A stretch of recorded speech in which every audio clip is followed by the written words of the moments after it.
Hello, welcome to Burning Questions. It's Cranbourne Cup week. Today is February 7. Looking forward to a big show. We've got a great panel of guests assembled. We've had awful technical difficulties. We're 21 minutes late, but that doesn't matter. We're going to make it to Facebook and Twitter and YouTube and everywhere that we need to be seen. Kate Gath joins us. Kate, I can get you maybe once a year. I've probably used up my credits for 2025, but thanks for joining us here on Burning Questions. Oh, my pleasure, Tim. Always happy to join when I can. Yeah, well, as a family, your life members as a family for this show with Andy jumping on more often than not. Alex Ashwood is here. I've heard him on SEN Radio today. He's probably heading into town to buy a bassinet and all sorts of clothes. Fatherhood awaits, Albie. Welcome to the show. Thanks for having me on. Yeah, scary times ahead. It's life-changing stuff, but see how we go. I reckon you've got it, brother. You'll do well. And James Herbertson joins us, taking a rare night off driving tonight to go and see a concert. Luke Coombs, I think, awaits for you, Herbie, tonight. Yeah, that's a go tonight. Going to go be a normal human for a night. I was going to say, it would have killed you a little bit, wouldn't it? Just to take a night off and give some drives up. Yeah, I had a decent look at both cards, but yeah, anyway, those things happen.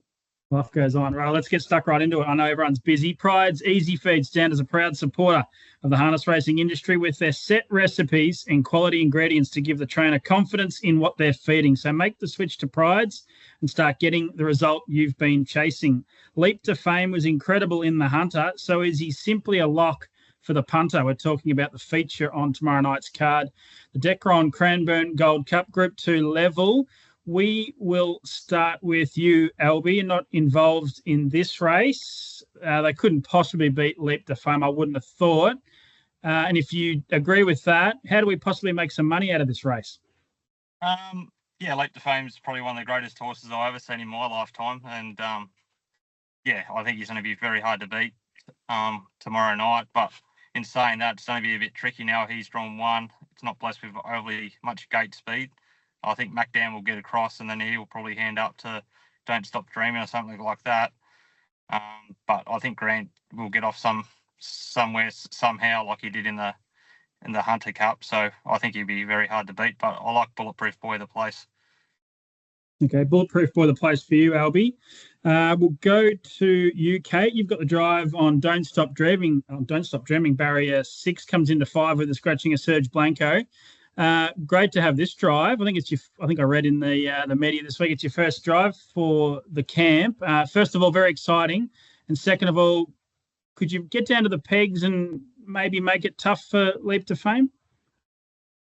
Yeah, well, I haven't spoke to Mark yet, but obviously he does have gate speed, Don't Stop Dreaming, and I'm really happy to pick up the drive. And I think what Alb said would be a great scenario, but like I said, I haven't spoke to Mark yet, so you think MacDan would be a pretty good chance of crossing Leap to Fame.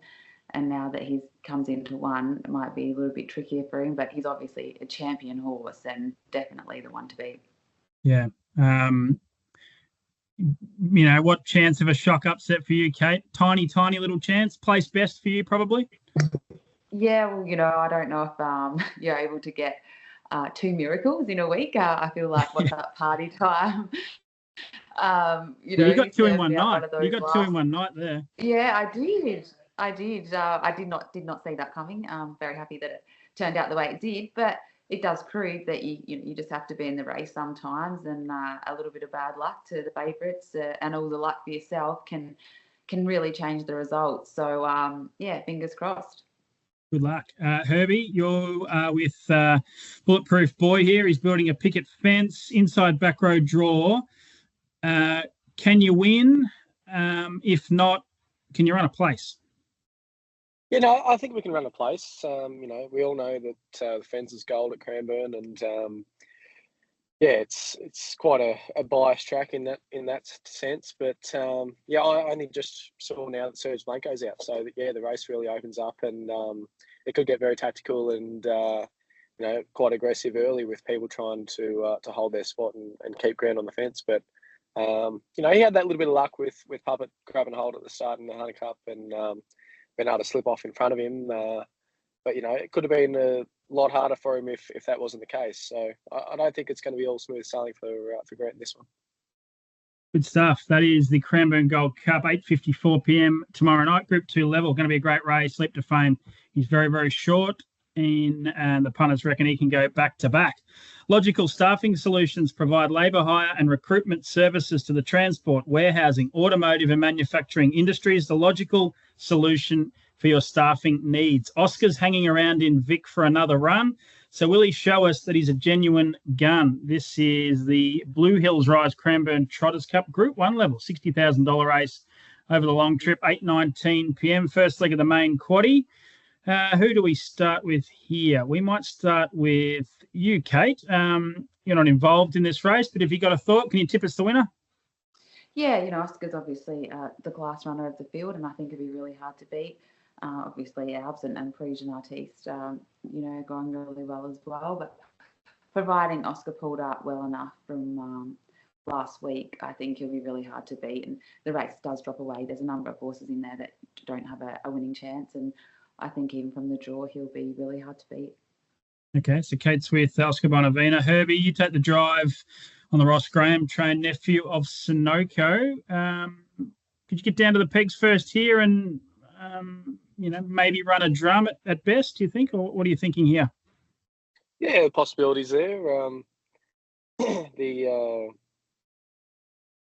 does begin from a little bit better from out wider, as we've seen here and there, but he's still not up to the likes of Oscar Bonavina and Parisian Artiste. But if we're able to find the fence, we might have been able to earn a check from there. He was in both the heat and final last week at Melton, and I don't think it knocked him around too much. So we'll have a bit of a go early and see where we get to. But the old horse is racing fairly well. Yep. Albie, over to you here. Parisian Artiste, you jumped back aboard. I think I heard you on radio. You haven't driven him for yonks and yonks, but he comes here on the back of an Inter Dominion campaign. He didn't fire in the final, but his form prior and through that series was great. And you've got a little barrier advantage over some of the key rivals. I think you're a great bet at $5. What do you reckon? Yeah, I think he's a great hope.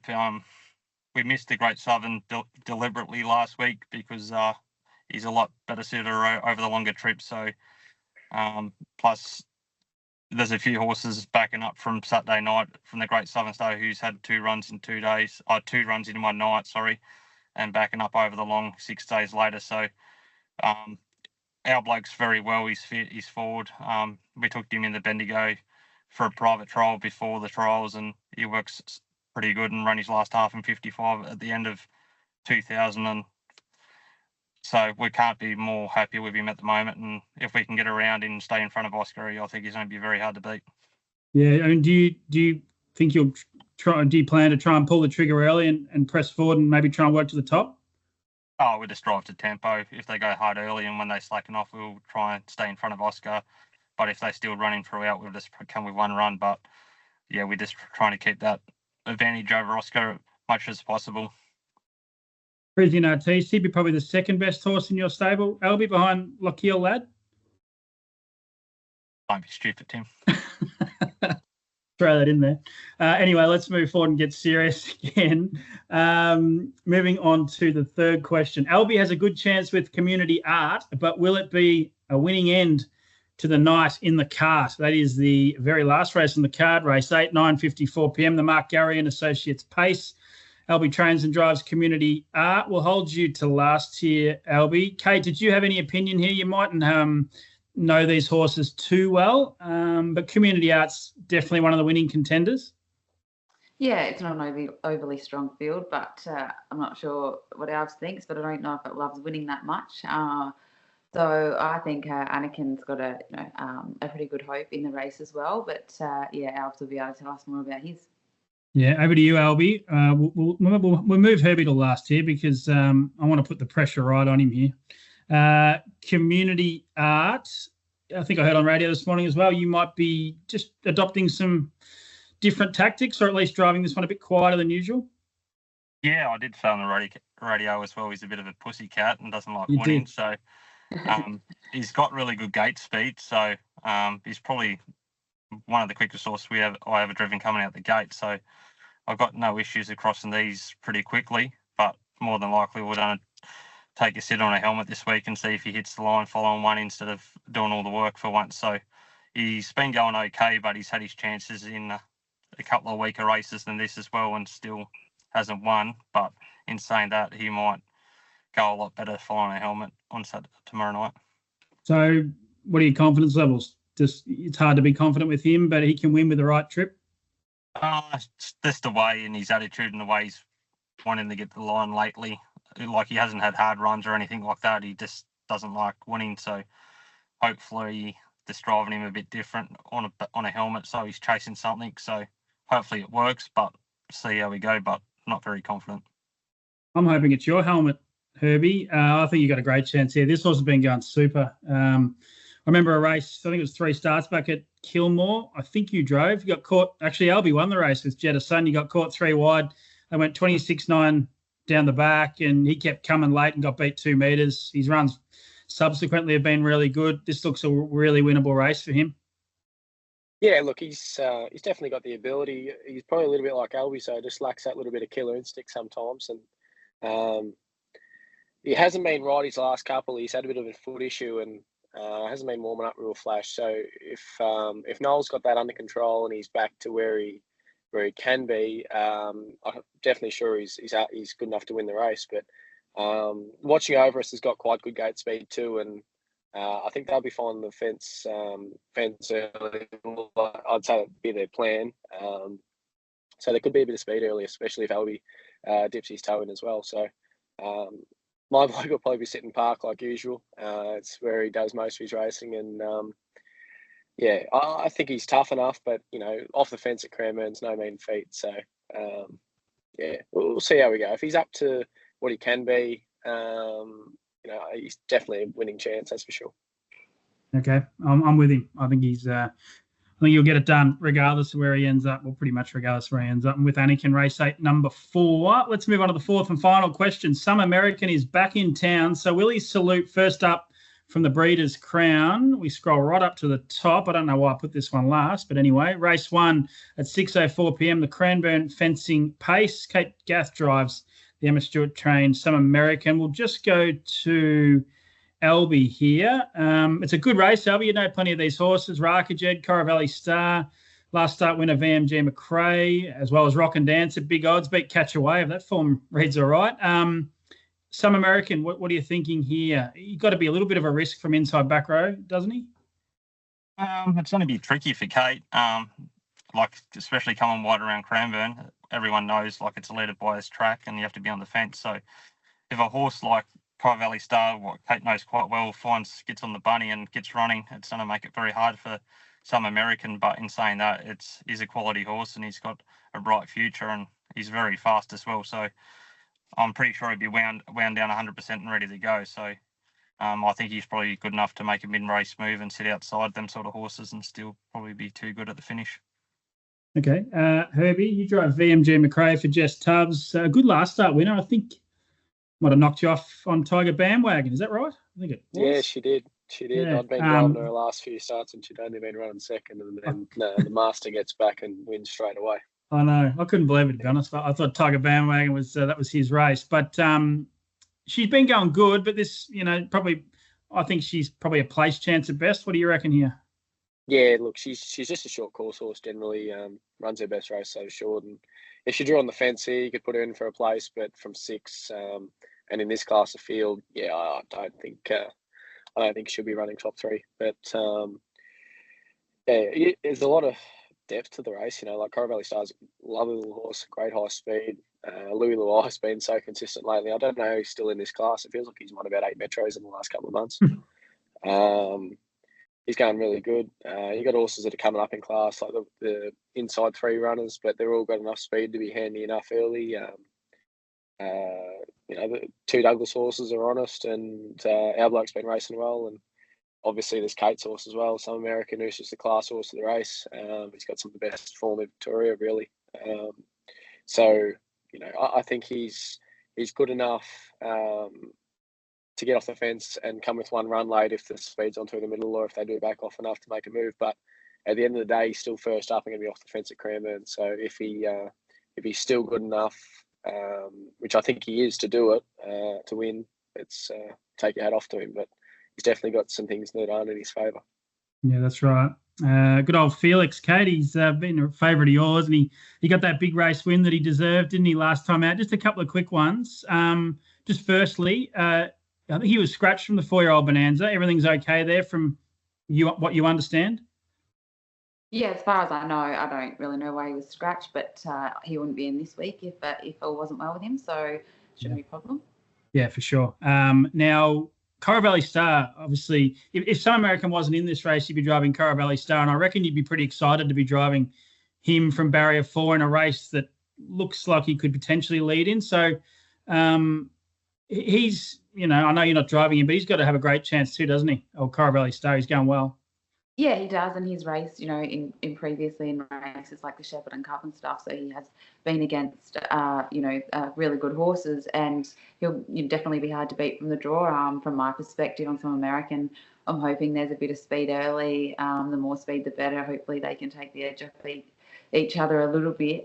Inside the second row is always tricky, and as the boy said at Cranbourne, it's much harder off the fence there. The corners aren't great, but has got a long straight, and he's a really fast horse as well. So, he's the best horse in the field, but he probably has won most of his races on the fence. But he definitely, can win this. It won't be easy, but I'm still happy to be driving him. And like you said, I love him, and he's done such a good job. And looking forward to it. Yeah, he has. Barrier 8 was pretty good for you late Saturday night, wasn't it? If it opened up like that, it'd be nice. Yeah, well, when Andy's picking the barrier draw, you do want 8 if he's picking 8. But, yeah, I don't think in my 20 years, probably longer, I've been driving, I've ever had a gap present itself to me at the top of the straight like it did on Watts Up Partytime. It was just, I just had to keep going in a straight line. It was just this massive gap, and we could make full use of it, and he was able to. So, but yeah, you don't get that luck very often, unfortunately. No, watching the drone vision, which we don't usually get. I don't know if you got to see the replay, but it was incredible just to see Papa go down and just this huge gap open up. And I think you started smiling at about the 100-metre mark. Yeah, look, initially when I got the gap, I wasn't sure that, I didn't think I was going to roll up and beat the locomotive. And then half up the straight, I'm like, oh, I have a little chance. And then the gap was narrowing the closer we got to the line. The leader was shifting up, and Keang Chucky was coming down the track a bit, but luckily we were going fast enough to make full use of it, and he won comfortably on the line. So, full credit to him. Amazing result. Well done, Kate. Everyone's wrapped for you. Just quickly, before we get to best bets, Herbie, I know you got to get moving. Kate, just a quick word. Seeing things really heating up for the Ultimate Driver Championship in Queensland. I think I'm right in saying it's the 20th and 21st of February. I love the concept. It's going to be so exciting to see how it all plays out. And I've even been talking to our graphic artist, Craig Russell. He's been working on some promos for your slot. And you must be just pumped about what's ahead in Queensland in a couple of weeks' time. Yeah, it's obviously a really exciting concept that hasn't happened before, and it'll be really good to see everybody, and and it'll be interesting because drivers from all around the world, and Dexter won't have Andy on his side this time when he comes back to Oz asking for his instructions, so made it clear to Andy he's not allowed to talk to him at any stage while we're there. But no, I think it's really exciting, and it'll be good to see, in the draft, and it just adds a whole lot of a different side to everything. And I've got a couple of people, sussing out the form for me because, it's completely different to what we're used to, and I'm really looking forward to it. It's going to be great. It's only for the best drivers, Herbie. You must be shattered. No one knocked on your door. Did they not look at last year's season stats? 8,000 winners you got, I reckon. Yeah, most of them were $4,000 races, Tim, so they don't really matter that as much.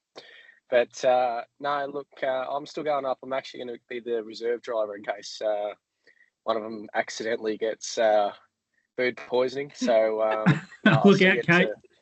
Still get to be a part of it. And, how much do you want, Herbs? I'm the slot holder too. So, Kate, you do night 1 and then just take a rest night 2. How about that?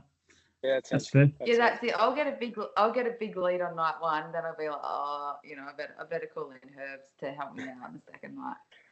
But no, still be involved, and we'll be there and probably doing a little bit of media work with the Queensland team, and still be a part of it. So it's a great concept, and it'll be really great in terms of seeing that just a class of driver all in in one sort of race. You don't really get to see that very often, if ever, really, the class of driver that's racing over those 2 nights. So in the one country. So I can't wait for it, and it'll be a real eye opener for harness racing in Australia, I think. Yeah, it's going to be great. Well, just don't go too hard on that media work, Herbie. I don't want you coming back thinking there's a spot in the parade ring for you on a Saturday night, because I'm quite enjoying that. So anyway, great to have you involved up there. Good luck to you, Kate. It's going to be awesome. I can't wait to watch it. Sharps Bakery, they are proud sponsors of the Best Bets. And it's getting very close. Birchip, it's coming up. I think it's down to 40 days or 35 days. Looking forward to that one. Best Bet, Herbie, what are you doing for Sharps Bakery? It's coming up really quick. It's another great day. Probably on the smaller scale compared to the drivers' championship. But look, I'll probably go with Bullet just the place. I think on the fence, he's going to get a great trip. And I think a lot of people are in his boat for the place, so I'll jump on too. Okay, he'd be around the $2 mark. I'd say that's a good bet, I reckon. Well done. So Bulletproof Boy running drum in the Cranbourne Gold Cup. Kate, what are you doing? Andy puts the pressure on himself sometimes. I think he dropped out last week, a bit like Albie, just before we're about to deliver the Best Bets. He's probably been walking around telling everyone to take a multi. What's up party time in the heat and final? But what are you doing with your Best Bet? Some American or something else? I'm actually going to go with Timmy Turtle. A little bit of value there. I'm hoping what he shows me at home he can produce at the races. So he's up in grade a little bit, but barrier 1 around Cranbourne, on the fence, just where you want to be. So I'm going to go with him. Race 4, number 1, Timmy Turtle. Okay, I like it. Yeah, he should be some sort of price. He's only lightly raced, and there's some pretty seasoned horses here. And my parents, when I was growing up, used to call me Timmy Tortoise. So, he's a favourite of mine as well, Timmy. Actually, you got another Timmy in the stable, don't you? Coastal's called Timmy, isn't he? Yeah, that's his stable name, Coastal Drive. Couldn't quite get there last night. So, no, fair to say that Timmy Turtle's stable name is Turtle. There you go. Good stuff. I'm going to go with James Herbertson to get me out of jail here. Race 8, number 4, Anakin. Herbie, just get this one done. He's a moral. You're talking him down and stuff. He'll just go. He can win from the death. He can nearly win 3 wide. I reckon here, Anakin, it's his race to lose. So race 8, number 4, my best bet on the program. Hey, Kate, thanks for jumping on. Really appreciate it. No problem. Thanks for having me. Good stuff. Go well on Saturday night, and of course, in Queensland. Thanks, Herbie. Go get that back sorted out with your Cairo and then off to the concert tonight. That'll be good. Thank you, mate. Cheers. There you guys. That's been Burning Questions. Join Bronte Neuenberg for the coverage from Cranbourne tomorrow night.